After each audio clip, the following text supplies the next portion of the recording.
Perkenalkan, nama saya Octavianus Egi, NIM 2022-31004. Hari ini saya akan menjelaskan tentang manfaat ilmu demografi bagi pemerintah dalam melakukan kebijakan dan rencananya ke depan bagi suatu wilayah di Indonesia.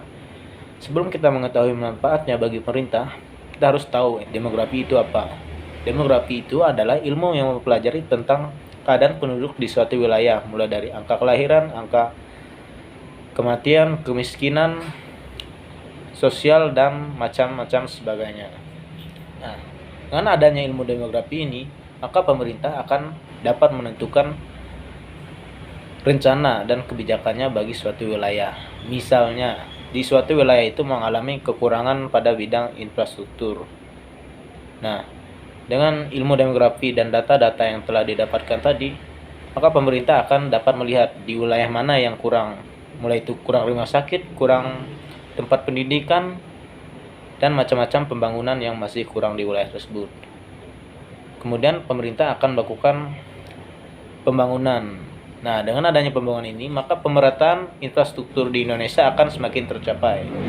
Setelah itu, masalah-masalah lainnya pun akan mulai terselesaikan, mulai dari masalah kepadatan penduduk, masalah pendidikan, dan lain-lainnya. Misalnya, di suatu wilayah itu mengalami kekurangan pada bidang pendidikan, baik itu kekurangan tempat sekolah dasar, tempat sekolah menengah, universitas, dan lain-lainnya.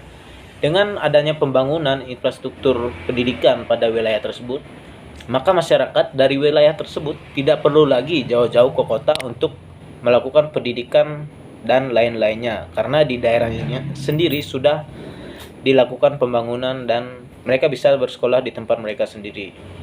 Dengan begitu, jika dilakukan secara terus-menerus di seluruh wilayah Indonesia, dilakukan pemerataan infrastruktur, maka masalah kepadatan penduduk di Indonesia akan mulai bisa dicegah dan diatasi.